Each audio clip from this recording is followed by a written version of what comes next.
Praise the lord. मसीह यीशु के नाम में आप सबकी सलामती हो। खुदावंद आप सबको बरकत दे। You are already blessed. तो आज खुदावंद ने हम सबको फिर से आग का नया बपतिस्मा दिया है। तो खुदावंद के नाम को हम जलाल देंगे जोरदार तालियों में। आमीन। तो जैसे आप सब जानते हैं, मेरी सीरीज मैंने शुरू की थी इन बादशाही की तमसीलें। तो आज इसका चौथा हिस्सा है और आखिरी हिस्से में हमने सीखा था पांचवी तमसील और पांचवा खत जो कि मुकाशवा की किताब में खुदावंद यीशु का। तो इस आज चौथा पार्ट है और इस चौथे पार्ट में हम छठी तमसील और छठा जो है वो खत डिस्कस करेंगे। सलमान भाई आप एक बाइबल ले लें क्योंकि आप वर्सेस रीड करेंगे। तो हम पढ़ेंगे और मैं आपसे तफसील शेयर करने से पहले कुछ शेयर करना चाहता हूँ। आप सब जानते हैं कि जो 5 है, 5 जो है हमने 5 तफसीलें ख़त्म कर दी हैं। तो 5 आप सब जानते हैं, 5 जो है वो फेवर का नंबर है, ग्रेस, फजल का। तो मैंने आपको जैसे बताया था कि ये जो तमसीलें हैं और ये जो खत हैं ये लेवल्स हैं कि एक जो ईमानदार है वो किन किन लेवल्स में ग्रो कर सकता है। तो जो 5वां लेवल है वो फेवर है और जो 5वें लेवल में गालिब आएगा, उसके चैलेंजेस में गालिब आएगा, उस पर फजल किया जाएगा कि वो एक पाकीज़ा लाइफस्टाइल जी सके जो खुदावन की नज़र में पसंदीदा है और वो एंटर कर सके नेक्स्ट लेवल में। तो हम जानते हैं कि ये नेक्स्ट लेवल है क्या और इसमें क्या चैलेंजेस हैं। जी सलमान भाई हमारे लिए पढ़ेंगे मत्ती 13 बाब, उसकी 45 से 46 वर्स पढ़ेंगे। ये पैराबल है, तमसील है, छठी तमसील है जिसको बोलते हैं पैराबल ऑफ फाइन पर्ल्स, उम्दा मोती की तमसील। मत्ती 13 बाब, उसकी 45 से 46 आए। जी सलमान भाई।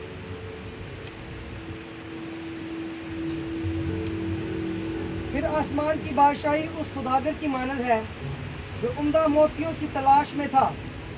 जब उसे एक बेशकीमत मोती मिला तो उसने जाकर जो कुछ उसका था सब बेच डाला और उसे मुंह ले लिया। आमीन। सलमान भाई आप मुकाशवा 3 बाब निकाल के रखें, आगे पढ़ेंगे। तो इस पैराबल में जिक्र है एक सौदागर का। सौदागर को इंग्लिश में मर्चेंट बोलते हैं। इंग्लिश में लिखा है कि kingdom of heaven is like a merchant seeking for fine pearls. मतलब एक सौदागर है जो उम्दा मोतियों की तलाश में है और उसे एक उम्दा मोती मिलता है जिसकी जो बेशकीमत है, जिसकी कीमत बहुत ज़्यादा है और वो अपना सब कुछ लगा के उसे खरीद लेता है। तो हम सीखते हैं कि ये मर्चेंट है कौन और मर्चेंट होता क्या। पुराने दौर में बिजनेसमैन के लिए टर्म होती थी मर्चेंट। आज हम बोलते हैं बिजनेसमैन, मगर पुराने दौर में मर्चेंट्स बोलते थे इनको। ये करते क्या थे, जो मर्चेंट होता था वो अपने काम में माहिर होता था। जो वो कुछ भी कर रहा है, जो भी वो बेच रहा है वो बेचा करते थे, ट्रेड किया करते थे और वो जो बेचते थे उसमें वो माहिर होते थे। तो अ मर्चेंट जो है वो ट्रेड करता है गुड्स की। गुड्स को अशिया बोलते हैं उर्दू में। वो गुड्स की ट्रेड करता है और ये मर्चेंट जो है जिसकी तमसील है वो पर्ल्स की ट्रेड करता है, हीरे मोतियों की। हीरे मोती जो है वो बेचता है और लेता है, ये खरीदता है और ये मर्चेंट्स किया करते थे, ये अपना सामान जो थे दूर देशों में जाके बेचा करते थे। ये ट्रैवल किया करते थे कैमल्स पे और दूर शहरों में जाके ये अपनी जो चीज़ें थी वो बेचा करते थे अपनी मार्केट प्लेसेस में बेचा करते थे। और ये जीसस के टाइम पे भी ये मर्चेंट्स एग्जिस्ट करते थे। और फिर क्या होता है, ये जो मर्चेंट है जिसकी तमसील है ये मोती ट्रेड करता है और इसको पता चलता है कि एक मोती है जो बहुत वैल्यूएबल है, जिसके पास नहीं है और इसको पता है कि उसकी कीमत बहुत ज़्यादा है। तो ये जो मर्चेंट्स होते थे ये अपने काम में माहिर होते थे। तो ये जो मर्चेंट है ये पर्ल्स, क्योंकि मोतियों की ट्रेड करता है तो इसे पता है कौन से मोती की क्या कीमत है। इसको मोतियों का इल्म है। तो ये जानता है कि किस मोती की क्या, कौन सा मोती एक्सपेंसिव है, कौन सा मोती चीप है, कौन सा महंगा है, कौन सा सस्ता है।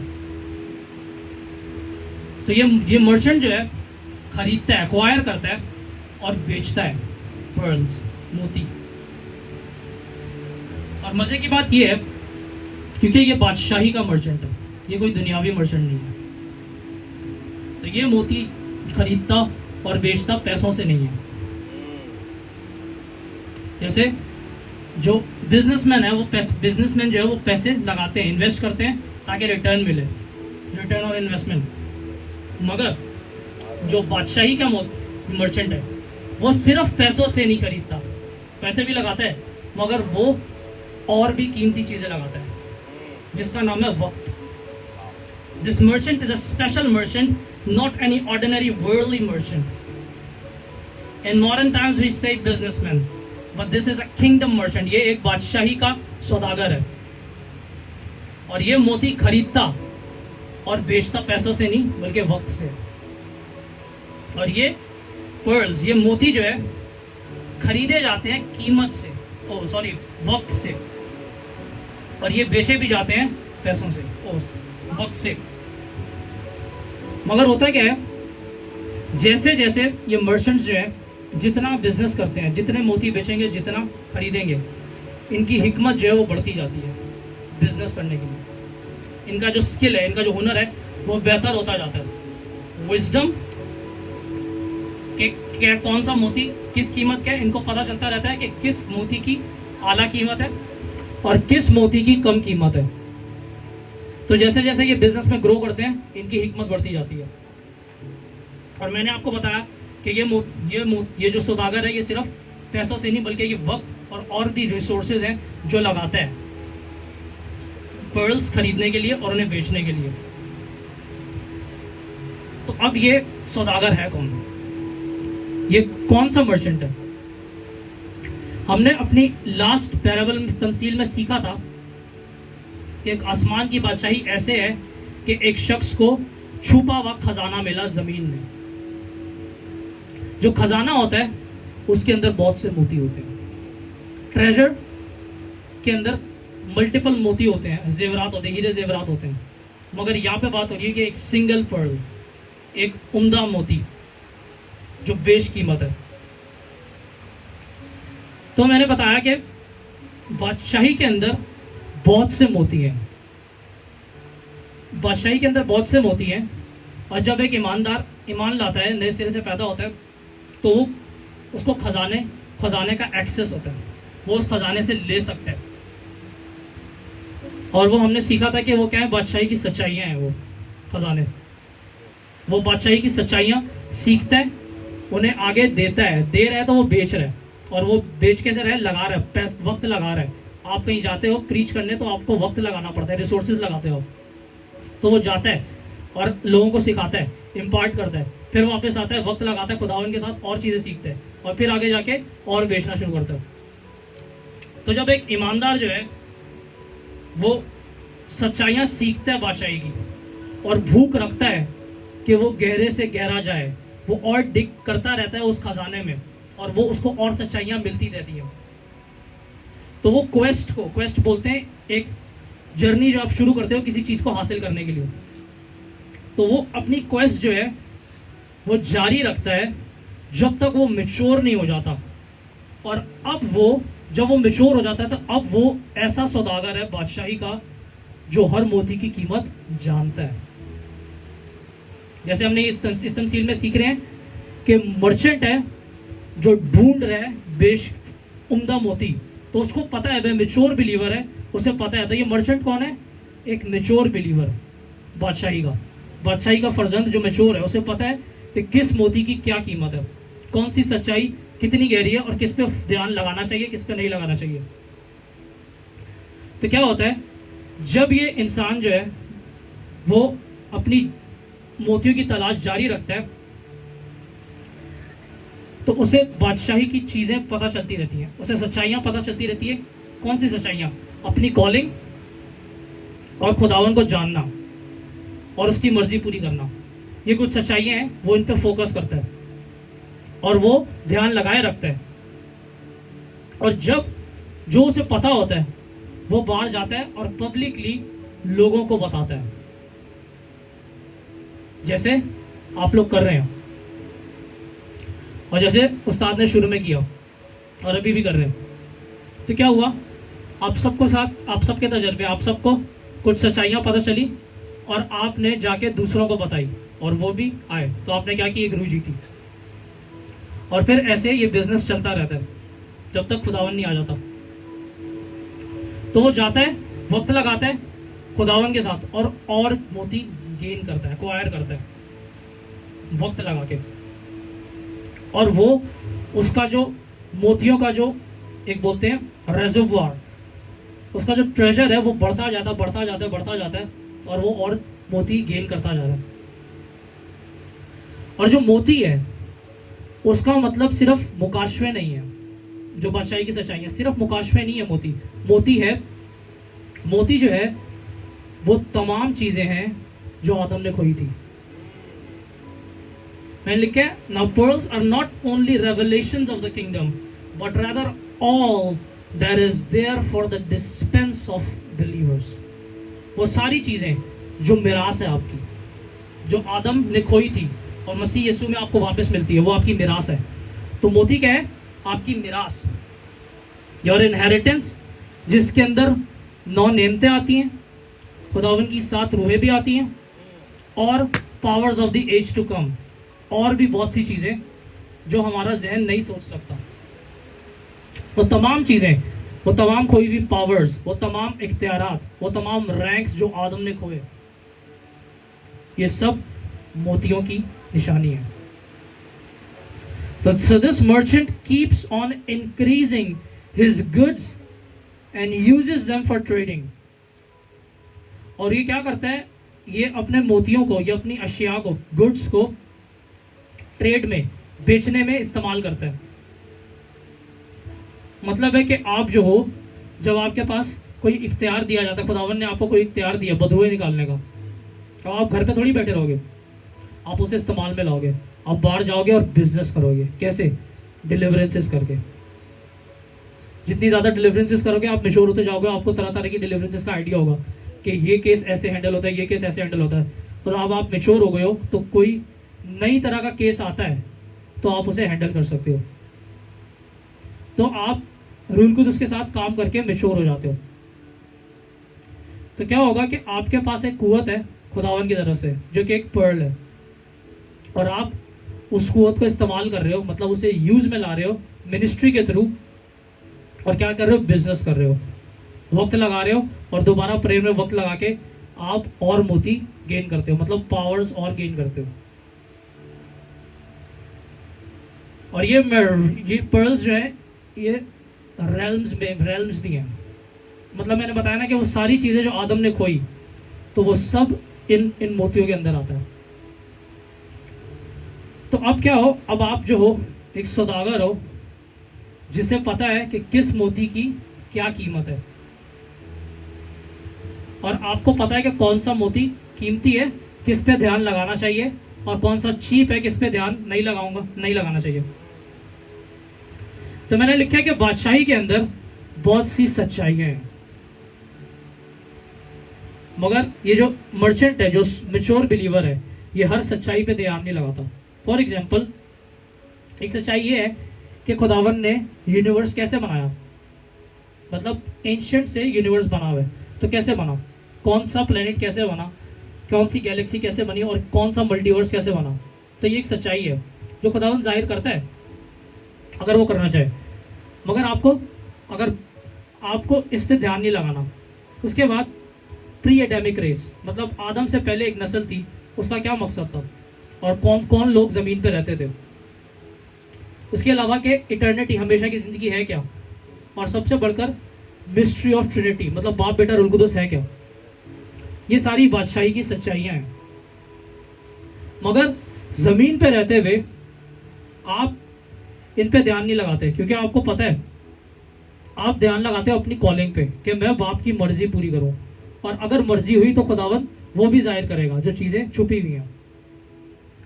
तो मैंने लिखा but there is a pearl whose price is great, मतलब ये भी सच्चाइयां हैं मगर एक सच्चाई ऐसी है जो आगे हम सीखेंगे, जिस पे अगर आप ध्यान लगाओ तो ये सब मोती आपके हो जाएंगे। आमीन। सो मीन्स एक पर्ल, एक मोती ऐसा है जो बहुत महंगा है खरीदने के लिए, और सारे सौदागर उसे अफोर्ड भी नहीं कर सकते। तो हम सीखते हैं कि ये पर्ल है क्या। सलमान भाई हमारे लिए पढ़ेंगे मुकाशवा 3 बाब उसकी 7 से 10 आयत, और ये वो खत है फिलडेल्फिया की कलीसिया के लिए। जी सलमान भाई। फिलडेल्फिया की कलीसिया की पृष्ठा को ये लिख कि जो कदूस और बरहक है और दाऊद की कुंजी रखता है, जिसके खोले हुए को कोई बंद नहीं करता और ना बंद किए हुए को कोई खोलता है नहीं। वो ये फरमाता है, मैं तेरे कामों को जानता हूँ। देख, मैंने तेरे सामने एक दरवाज़ा खोल रखा है, कोई उसे बंद नहीं कर सकता। कि तुझ में थोड़ा सा जोर है और तूने मेरे कलाम पर अमल किया है और मेरे नाम का इनकार नहीं किया। देख, मैं शैतान की उन जमात वालों को तेरे काबू में कर दूंगा जो अपने आप को यहूदी कहते हैं और हैं नहीं, बल्कि झूठ बोलते हैं। देख, मैं ऐसा करूंगा कि वो आकर तेरे पाँव में सजदा करेंगे और जानेंगे कि मुझे तुझसे मोहब्बत है। क्योंकि तूने मेरे सब्र के कलाम पर अमल किया है, इसलिए मैं भी आजमाइश के उस वक्त तेरी हिफाजत करूंगा जो ज़मीन के रहने वालों के आजमाने के लिए तमाम दुनिया पर आने वाला है। आमीन। तो ये खत था यीशु मसीह का फिलडेल्फिया की कलीसिया के लिए, जिसको इंग्लिश में फिलडेल्फिया बोलते हैं। तो फिलडेल्फिया जो था, और ये जो 7 चर्चेस थे, जो कलीसियाएं थी, ये तमाम टर्की का रीजन है, जिसको एशिया माइनर बोलते थे पुराने दौर में। एशिया माइनर के अंदर ये एग्जिस्ट करती थी। तो उसमें से जो ये फिलडेल्फिया की कलीसिया थी, ये एक बड़ी डेवलप्ड सिटी थी और मॉडर्न सिटी थी, और इसका टर्किश नेम जो है वो है आला शहर, जिसका मतलब है सिटी ऑफ गॉड या एग्जॉल्टेड सिटी। फिलाडेल्फिया जो थी ये एक इम्पॉर्टेंट पास था, और ये जितनी भी फिलाडेल्फिया जो थी एक ऐसी सिटी थी जिसके अंदर ट्रेड रूट्स बने हुए थे, ज़मीन के, लैंड के ट्रेड रूट्स बने हुए थे, और ये एक पास था जिसमें से जहाँ से गाड़ियाँ गुजारा करती थी ट्रेड के लिए दूसरे शहरों में। ये उस पास का डोर रखती थी, मतलब ये उस पास को बंद कर सकती थी और खोल सकती थी ऑफिशियल्स की मर्जी के ऊपर। तो इसमें से कॉमर्स मतलब बिजनेस के रूट्स गुजरा करते थे, और तजारतकार जो ट्रेडर्स थे, जो मर्चेंट्स थे, वो गुजरा करते थे इस शहर के अंदर से, ताकि वो वेस्ट के दूसरे रीजन्स को एक्सेस कर सके, ताकि वहां जाके अपना सामान बेच सके। तो एक बड़ी इंपॉर्टेंट सिटी थी ट्रेड के लिए। तो जैसे मैंने आपको बताया कि बादशाही के अंदर बहुत से मोती हैं, और आपने खजाना डिस्कवर किया पुरानी तमसील में, और उस खजाने में आपको एक ऐसा मोती मिला जिसकी कीमत जो है बहुत ज़्यादा है। और अब आप क्योंकि एक मैच्योर मर्चेंट बन गए, मैच्योर बिलीवर बन गए, तो आपको पता है कि इस मोती की क्या कीमत है, कौन सा मोती सस्ता है, कौन सा एक महंगा है।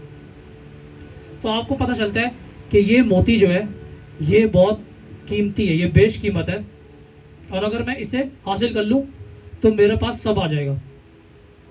तो क्या करता है, आप एक मर्चेंट हो तो आप अपना सब कुछ लगाते हो, पैसा और तमाम रिसोर्सेज जो आपके पास है वो लगा के आप ये पर्ल, ये मोती खरीदते हो।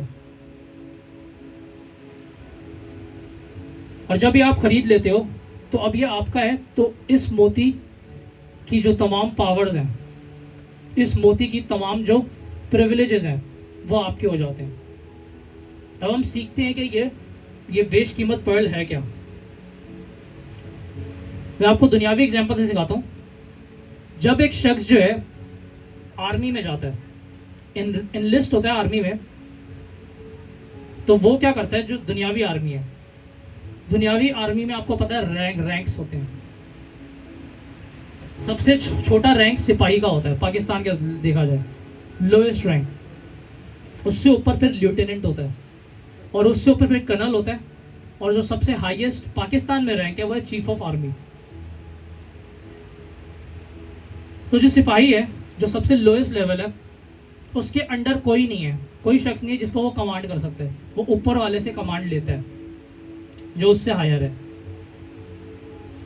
जो लेफ्टिनेंट है उसके अंडर कुछ लोग होते हैं जिनको वो कमांड करता है, और वो भी उसके ऊपर भी हायर अथॉरिटी होती है जिससे वो कमांड लेता है। सिमिलरली कर्नल के भी। मगर जो चीफ ऑफ आर्मी है वो हाईएस्ट रैंक है आर्मी का, और वो खुद कमांड है, वो कमांड देता है, उसे कोई कमांड नहीं देता।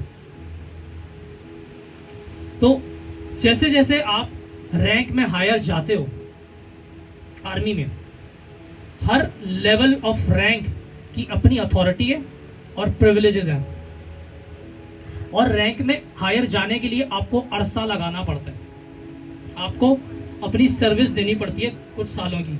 उसके बाद आप हायर जाते हो, फिर और हायर जाते हो, मगर टाइम लगाते हो आप।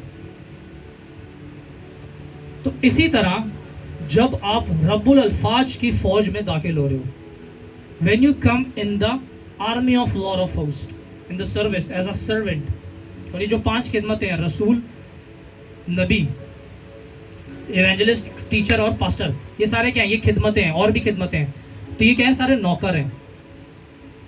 जब आप लॉर्ड ऑफ होस्ट की सर्विस में एंटर होते हो एज अ सर्वेंट, और अगर आप उसमें दयानतदार रहो, ईमान, फेथफुल रहो, कलाम में लिखे कि जो थोड़े में ईमानदार रहेगा उसे ज़्यादा दिया जाएगा, जिसके पास है उसे और दिया जाएगा।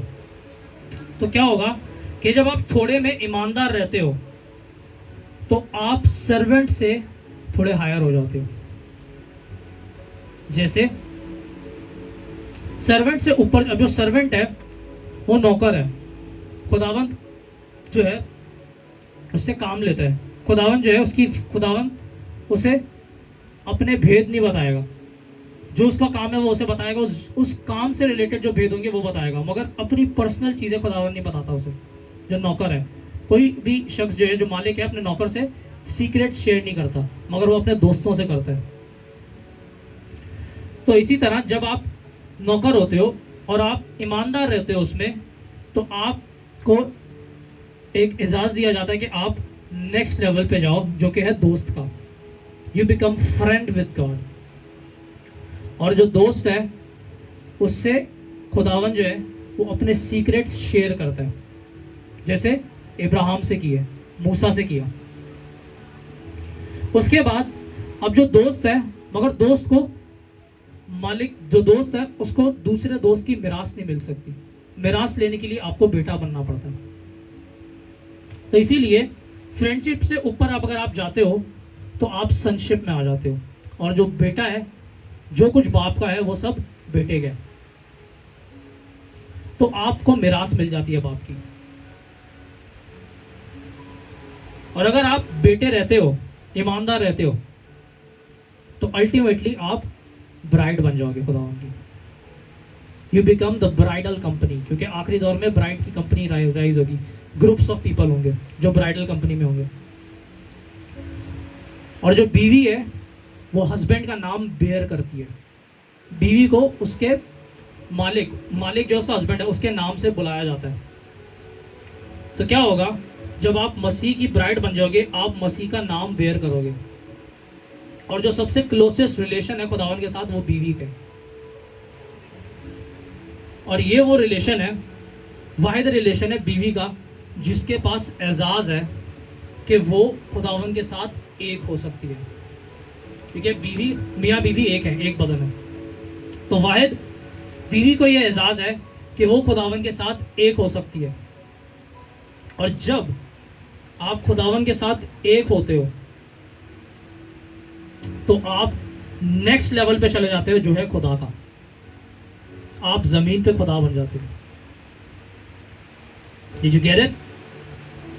सर्वेंट, सर्वेंट से फ्रेंडशिप, फ्रेंडशिप से सनशिप, सनशिप से ब्राइड, और when you become one with the Lord you become a God on the earth. आप जमीन पे खुदा बन जाते हो। और मैं यहाँ पे फ्राइडे मीटिंग में गैर जुबान बोल रहा था, हम लोग मीटिंग शुरू होने से पहले, और खुदावन ने मुझे बोला कि ज़मीन पे खुदा वापस आएंगे, द गॉड्स विल रिटर्न। तो मतलब क्या है, आदम जो था खुदावन की छवि पे बना था, वो खुदावन का नौकर भी था, बेटा भी था, बीवी भी था और खुदा भी था। तो आदम जो था वो खुदावन के साथ एक था और ओरिजिनल ऑर्डर ही ये था। तो उसको जो है जमीन पे खुदा बनाया था खुदावन ने। मतलब जो कुछ आसमान पे बाप कर सकता था वो जमीन पे आदम कर सकता था। और जो वर्ड गॉड है ना, एक्चुअली लोग धोखा खा जाते हैं, लोगों को समझ नहीं आती कि आदम कैसे खुदा है और एक इंसान कैसे खुदा बन सकते हैं। देखें, गॉड जो है वर्ड है जिसका मतलब है कि एक स्पेसिफिक एरिया में, एक स्पेसिफिक जगह में एक शख्स जो है तमाम चीजें जो उस एरिया की है वो उसके आगे झुकती हैं। अगर एक स्पेसिफिक एरिया में, वो एरिया कुछ भी हो सकता है, एक कंट्री हो सकती है, एक सूबा हो सकता है, एक पूरी जगह, बहुत बड़ी जगह हो सकती है, मल्टीपल सूबे हो सकते हैं, तो उस एरिया की तमाम चीजें जिसके आगे झुकेंगी वो बंदा खुदा है उस एरिया का।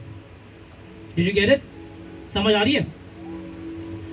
तो इसी तरह जमीन की तमाम चीजें आदम के आगे झुकती थी, उसका हुक्म मानती थी। तो इसीलिए जमीन पे आदम खुदा था और खुदावन ने मूसा को इजिप्ट में खुदा बना के भेजा था। तो इजिप्ट के तमाम खुदा जो थे वो मूसा के आगे झुके, क्योंकि मूसा खुदा था जमीन पे। तो उसी तरह खुदावन कह रहे कि अगर तुम मेरे साथ रिश्ते में बढ़ते हो तो बढ़ते बढ़ते तुम क्या बन जाओगे, जो मैं हूं वो तुम बन जाओगे। तो क्या होता है कि आदम जो था वो जमीन पे खुदा था, और अगर उसने गुनाह नहीं किया होता, क्योंकि उसको जमीन अर्थ दी गई थी, अगर उसने गुनाह नहीं किया होता तो उसे और भी प्लैनेट्स दिए जाते, और अल्टीमेटली यही पर्पस था जो कि हम मसीह यीशु में अचीव करेंगे। अब जो यहोवा है, फादर जो है वो सुप्रीम बीइंग है, मतलब जितने भी खुदा हैं जो एग्जिस्ट करते हैं वो तमाम बाप के आगे झुकते हैं। यावे सुप्रीम बीइंग है, आला हस्ती है, तमाम बनाई हुई चीजें बाप के आगे झुकती हैं। तो इसीलिए वो, जीसस का टाइटल है लॉर्ड ऑफ लॉर्ड्स, मतलब खुदावंदों का खुदावंद। तो और भी खुदावंद हैं जो उस खुदावंद के आगे झुकते हैं। तो इसीलिए बाप जो है, यहोवा जो है, वो हस्ती है जो बाकियों को इख्तियार देता है। वो किसी से इख्तियार लेता नहीं है, मगर वो बाकियों को देता है, वो डेलीगेट करता है अथॉरिटी, और वो तमाम आलमों में हुकूमत करता है। तो कोई आलम का कोई खुदा है, वो उस खुदा को रिपोर्ट करता है। समझ आई? So this is the pearl. और ये जो बेशकीमत मोती है वो यही है कि आप खुदावन के साथ आला से आला मकाम हासिल करो, सब कुछ लगा दो अपना वो मकाम हासिल करने के लिए जो आदम ने खोया था। तो खुदावन कह रहे हैं इस लेटर में कि मेरे पास दाऊद की कुंजियां हैं, द की ऑफ डेविड। जो दाऊद था वो वाहिद वो बादशाह था जिसके ऊपर फजल किया गया कि उसका जो तख्त है वो हमेशा के लिए चलता रहेगा, किसी और बादशाह का नहीं चला। और दाऊद के बाद आप हिस्ट्री देखो बाइबल में, कोई ऐसा बादशाह नहीं आया जो दाऊद की तरह वफादार और खुदावन के साथ चला हो। और आखिरी बादशाह जो था, जिसको नबूकदनेस्सर ने कैद में ले गया था बाद में बाबुल की, उस बादशाह के बाद दाऊद का तख्त खाली है। और आज इसराइल में हुकूमत नहीं है, आज डेमोक्रेसी है इसराइल में, किंगडम सिस्टम नहीं है। तो जो दाऊद का तख्त है वो खाली है। तो जब जीसस रिटर्न होगा तो वो आके दाऊद के तख्त पे बैठेगा और बादशाही दोबारा से शुरू होगी। आमीन। तो खुदावन कह रहे हैं कि मेरे पास चाबियां हैं और मैंने तुम्हारे लिए एक दरवाजा खोला है। जो दरवाजा है वो मौके को रिप्रेजेंट करता है, अपॉर्चुनिटीज को, एक्सेस, कि आपको किसी चीज का एक्सेस दिया जा रहा है। कि आओ। तो खुदावन फिलाडेल्फिया की कलीसिया को बोल रहे हैं, जितने हैं उस कलीसिया में, मतलब फिलाडेल्फिया की कलीसिया का मतलब है कि वो तमाम मर्चेंट्स जो इस लेवल तक आए हैं, मेच्योर बिलीवर्स हैं, उनको खुदावंद एक्सेस दे रहा है कि आओ और मेरे साथ एक हो जाओ। तो सबके पास एक्सेस है। खुदावंद ने बोला कि मैंने दरवाजा खोला और कोई वो बंद नहीं कर सकता, मतलब तुम्हारा दरवाजा कोई नहीं बंद करेगा जब तक तुम ना चाहो। तो खुदावंद कह रहे हैं कि तुम सबको एक्सेस है कि आओ और मेरे साथ एक हो जाओ। और खुदावंद ने उनकी तारीफ की, बोला कि तुम मेरे वर्ड ऑफ परसिवेरेंस को मानते हो, उस पर चलते हो। अब देखिए ये जो तमाम लेवल्स हैं मैंने आपको बताया, सर्वेंटहुड, सर्वेंट के बाद सनशिप, फ्रेंडशिप, फ्रेंडशिप के बाद सनशिप, सनशिप के बाद आप ब्राइड बनते हो और अल्टीमेटली आप खुदावंद के साथ एक हो जाते हो। ये तमाम लेवल्स हैं, ये आसान नहीं है अचीव करना, इसके लिए मेहनत करनी पड़ती है। और जो वर्ड इंग्लिश में यूज होता है परसेवेरेंस, जो कलाम में खुदावंद ने यूज किया, वर्ड ऑफ परसेवेरेंस। परसेवेरेंस का मतलब है कि मुश्किलात के बावजूद आप आगे बढ़ रहे हो। तो जितना ज्यादा आप सच्चाई जानते हो और आप जितना गहरे हायर जाते हो और आप कहीं नहीं रुकते, यही कीमत है आगे बढ़ने की। और ये कमिटमेंट मांगती है, आपको मरना पड़ता है दुनिया के लिए, अपने लिए, रिश्तेदारों के लिए, तमाम, मतलब आपको अलग होना पड़ता है ताकि आप वो अचीव कर सको। और मरकस 10 बाब, सलमान भाई हमारे लिए पढ़ेंगे, मरकस 10 बाब उसकी 28 से 30 आयत में यीशु मसीह ने बताया अपने शागिर्दों को। पतरस ने खुदावंद से सवाल किया कि हमने सब कुछ तेरे लिए छोड़ दिया, अपने घर, अपना बिजनेस, हमने सब कुछ छोड़ दिया, हमें क्या मिलेगा? तो खुदावंद ने उसे जवाब दिया, मरकस 10 बाब उसकी 28 से 30 आयत। पतरस उससे कहने लगा, देख हमने तो सब कुछ छोड़ दिया है और तेरे पीछे हो लिए हैं।